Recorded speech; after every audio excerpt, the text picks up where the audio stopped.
Hello and welcome to Daytime, your place for scary stories, straight from the horror forums of Reddit. Make sure to like and subscribe for more horror tales of things that go bumping the night. On tonight's episode, a man working for a preservation zone learns that the cubs he's watching might be in more danger than just poachers. So, what have you ate? Because I know of that which eats lions. There are 3 times as many lions in captivity as there are in the wild. That's an uncomfortable fact, but it also leaves the question, where the hell are all these lions? Sure, there are zoos, there are animal sanctuaries, there are even private breeders, similar to those of Netflix fame. Then there are preservation zones. Not many people know of these. There are less than a dozen in the US. And most of them are used for various kinds of endangered species. There's one in Florida that is exclusively for tigers. A small one in Oklahoma used for elephants. Then there is one in Arkansas, the Wren and Collin Panther Zone, the RCPZ. They keep lions. That's where I work. It is time we spoke about it. A lot of people haven't heard about this, and I think that is by design. The area is a lot larger than it needs to be, and most of it is wetland. When I started, there were in total about 30 lions separated into 3 prides. The lions were confined to 3 indoor shelters and a large caged outdoor space. There were veterinarians on site at every hour of the day, and a total of 45 employees on rotation. I was a part of the handlers, the group of employees with the highest overturn and the least insight. This is where it gets weird. The RCPZ has literal acres of wetlands that is seemingly unused. It just sits there. The shelter and caged area takes up less than 1/7 of the total space. Lions aren't meant to wander around in swamps anyway, so why even have this area set up? I didn't question it too much at first. I started working there in 2016. I was part of a team of 4 handlers, working with the second pride. 2 grown males, 5 females, 6 cubs. The largest group of lions we had. I came straight out of high school, working my way up to a Ford veterinary school. I've always loved the big cats, and I heard about the RCPZ completely by accident. The area has literally no online presence, and they never put out ads when they look for new people. To this day, I still have no idea if they are privately owned or not. I think it might be government though, but I don't know. I found the RCPZ when driving through the wetlands with my buddy. We were running out of gas and desperately looking for a gas station when we found a wall along a stretch of forest. Along the wall, every 30 yards or so, was a small metal plate describing it as the Wren and Collin Panther Zone. I was curious and came back the next day. I followed the wall as far as I could and happened upon the main building. I was looking for a job, and there it was. The rest is history. My interviewer told me that the RCPZ was off the grid for a reason. Apparently, back in the 80s, there were serious cutbacks. Since then, there's been a policy to keep non-essential costs to a minimum. So, both electronics and digital equipment is more or less unheard of. The entire shelter is supposed to be able to run for at least a month, independently of the outside world, with no power or internet connection. I started working after 2 weeks of training. I mostly prepared meals and helped the vets monitor the cats with more serious health conditions. One of the males was getting old, the king of the pride. In all files and folders, he was referred to as T01, so we called him Toy. Sweetest old cat you can imagine, not a violent bone in his body. He would actually purr when he saw the handlers. It sounded like someone trying to start a lawnmower. As he got older, the vets informed us that there was nothing more we could do. It would be a matter of weeks before he simply couldn't walk anymore. His quality of life would drop, and he'd be in constant pain. They suggested that he be put down. This completely changed the atmosphere among the staff. I was not supposed to be part of the handlers who took Toy to his final resting place, but we had a staff shortage that day. My supervisor, Danielle, was in tears. She described to me that this was the hardest part of the job, but that we all had to take solace in the fact that Toy had lived a long and carefree life. The other handlers had to coax her out of the bathroom. She locked herself in there and cried until lunch. When it was time, we barely had to do anything. Toy was so happy to see us, he willingly came along. Except we weren't going back to the vet's. We walked out the back of the chain-link fence towards the wetlands. Looking at the other handlers, I knew better than to ask questions. They'd gone quiet. Toy could sense that something was wrong, and he tried his best to comfort us.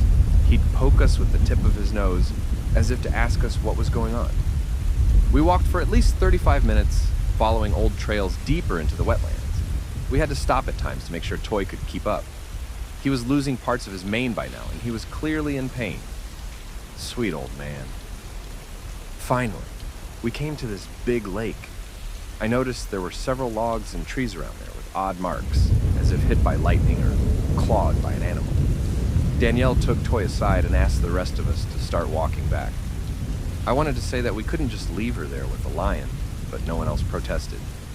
I just looked at the others, who shook their heads. This wasn't a good time for questions. We did as we were told and walked away. Toy watched us curiously, but stayed with Danielle. As we left them behind, I looked at the other two handlers.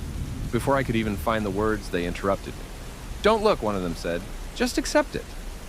A few minutes later, the ground started rumbling. The handlers said it was swamp gas, but I wasn't convinced.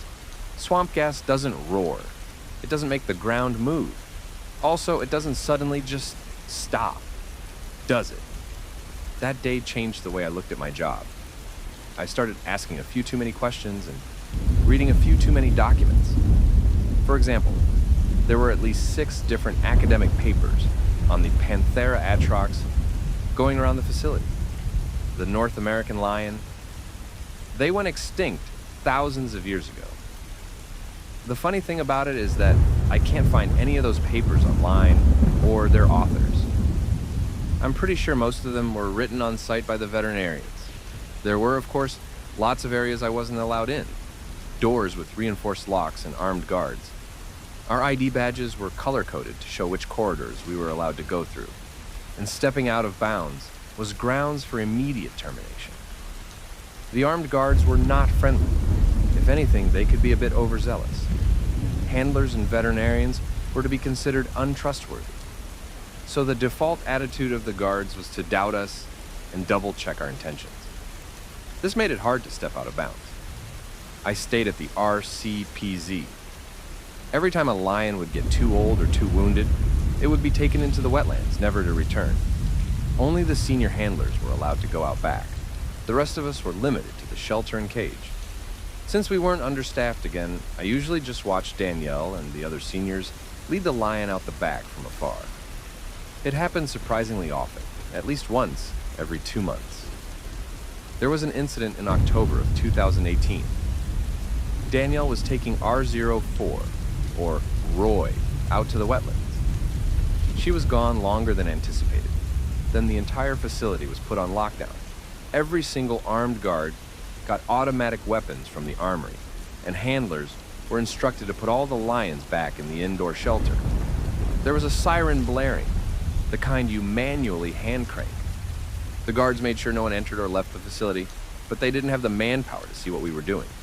Most of the handlers stayed in the lunchroom, but I took the opportunity to look around. One of the veterinarians left their keys in their overcoat, making it easy for me to borrow them for a while. I started looking through the administrative area, folder after folder of papers regarding prehistoric Ice Age creatures, mostly lions and bears. There was also a schedule posted on one of the walls where it said which lion was to be taken into the feeding ground and at what time. October of every year was marked in red ink as if to show that it was a particularly important time. We weren't allowed cell phones on the premises, or I'd have shared all of it here with you. The one thing that stood out the most was the many mentions of Tapex. At first I thought it was some kind of brand, but it was mentioned in several papers as well. The Tapex was some kind of prehistoric Ice Age creature, the true apex, that which eats lions, one paper was titled. We were locked in for the rest of the day. Danielle didn't come back, neither did Roy. Several guards mysteriously quit on the same day. It was a mess, and no one was telling us anything about it. Senior handler Lauren was promoted to supervisor. and there were a lot of changes. The veterinarians told us we had to triple the number of prides. 2 more enclosures were to be built, and the caged area had to be doubled in size. More lions were to be imported, and during construction, it was up to the handlers to make sure they could all live in close proximity. It was hell. Imagine 4 literal alpha creatures all competing, and you're supposed to be the referee to step up when things got too rough. We had to be on 24-hour surveillance, and some of the more aggressive creatures had to be sedated regularly. Even the calmer lions were agitated by the new arrivals. We were stressed to the brim, each and every one of us. It took us months to get things in order. We managed it, but it took a lot more effort than it should have. We were just pushed too far for weeks on end, and most of us were ready to quit. Then came a pay raise, increased vacation days, and finally, the pandemic. When the COVID pandemic struck, most of us realized it'd be near impossible to get another job working with animals like this. The amount of lions being put out to pasture nearly tripled. Instead of once every 2 months, it was once every 3 or 4 weeks.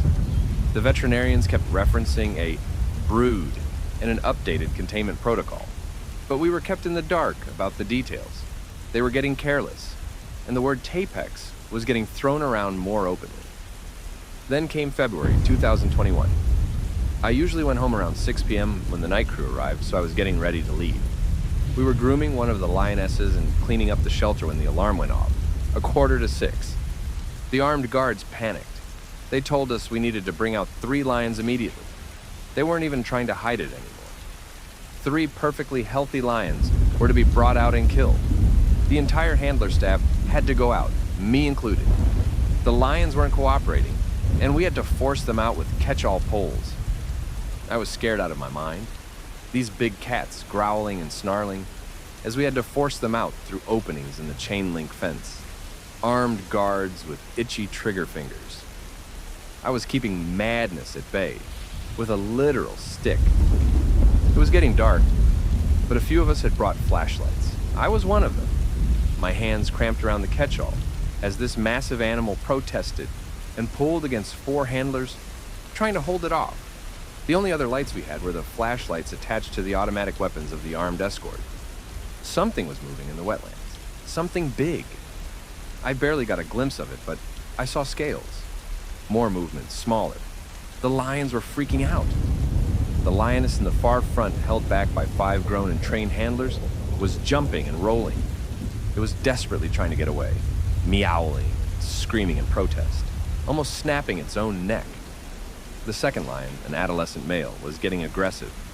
The lioness we were escorting in the back just stopped, frozen in fear. She looked back at us, as if pleading for us to release her. The Tapex struck. The lioness in the front was swept along by a wave of scale and teeth, instantly sinking back into the swamp. The catch-all was dragged along, and one of the handlers who were too slow to let go was dragged into the swamp. Once he got loose, I heard nothing but a short yell before he was pulled beneath the surface. He didn't come back up. It was chaos. The handlers in front of us dropped the adolescent male, who took off down the path. After about 30 feet, it just disappeared with a pained yelp. The handlers were freaking out. The armed guards were screaming at us to keep moving, to keep quiet, and to turn off our flashlights. Erica, one of the handlers, just took off running back towards the shelter. I heard a series of gunshots. For 1 second, it was completely quiet. We were in the eye of the storm. One by one, people around me started disappearing. Some handlers took off running, some just dived into the grass. The guards were firing at something, but I couldn't see what. In a matter of seconds, I realized I was the only one left holding the catch-all for a fully grown lioness, staring me down. She could easily have torn loose and mauled me, but she was just as terrified as I was. At first, I thought I saw 3 logs wash up from the swamp. It took a few moments for me to realize that it was actually claws, reptilian. Something was dragging itself out of the swamp, moving big chunks of debris. It was covered in undergrowth, making it look like the wetlands themselves were moving around us. The night air was filled with wet mud. The birds had long since fled, leaving only me, the lioness, and the Tapex. I couldn't see it clearly. It had an uneven amount of eyes, all moving in different directions, vibrating with excitement, larger than hubcaps. a mouth wide enough to swallow a car, teeth like a bison made for crushing. It reminded me of the Cheshire Cat, locked in a sinister smile. The lioness was slowly backing away, ready to strike. I'd long since dropped the catch-all and fell to my knees in surrender. There was no way to win against something like this. The Tapex looked at me with every single eye, vaguely reflected in my abandoned flashlight. It didn't breathe. It was surprisingly quiet. Those big square teeth drew closer, only to effortlessly push me out of the way. Some sort of appendage extended from the creature's left side. I could hear several more appendages splash against the water surface. I heard the catch-all rattle closer as the lioness was pulled into the creature's maw. She put up a good fight, twisting and turning every inch of the way, but it was no use. Bones broke like twigs. Blood dripped from the space in between the bucket-sized teeth. A sudden quiet as the roars and growls of the lion stopped. I closed my eyes, barely noticing I'd long since pissed myself. I felt the teeth drawing closer. "Please," I cried. "Please!" To my surprise, it stopped. It was close enough for me to touch with the tip of my nose. The stank of mud and innards was immense, nearly making me gag. "We'll bring more," I stammered. "You'll get more." The Tapex retreated without hesitation. It made a sound. It was not a grunt, a growl, or a roar. It was a calculated and trained sound made with great effort. More. It left. I cried. The survivors made their way back. It was done. They are intelligent. Long ago, we took away their natural habitat. We hunted their main prey to extinction. At some point, we must have fought them, only to realize that it'd be easier to keep them happy and well-fed. They could just eat us and multiply, but as long as we keep them fed and happy, they don't. Were we to stop, they would simply leave the enclosure and wreak havoc. In a way, they are not the captives. We are. This is an apex species just as intelligent, if not more, than we are. Those scratch-marked logs I mentioned earlier, yeah, those were scribbles. They have a written language. They live for thousands of years and only grow larger with age. We've tried to kill them, but they're immune to pretty much everything but high-yield explosives. Their intelligence allows them to coordinate and predict attacks. Remember those cutbacks I mentioned back in the 80s? Yeah, that was after an attempt to kill one of them. We lost a dozen people and they tore through 2 buildings, devouring every single lion we had. The repairs cost so much that the new management decided to completely abandon the idea. I've since been promoted to supervisor, surpassing the senior handler title completely. I have to go out with every feeding now. The Tapex might get upset otherwise. They even know my name. There are 3 of them in total, 1 adolescent and 2 younger. I encountered the youngest that night. I want to reach out to those who work at the other zones. If the Tapex feeds on lions, what feeds on tigers? Elephants? There is little to no contact between these zones, and the top brass are on a very strict need-to-know basis. I'm pretty sure they'd kill me if I tried going to the press, but posting anonymously online doesn't seem to bother them. Who's gonna believe some nobody on Reddit after all?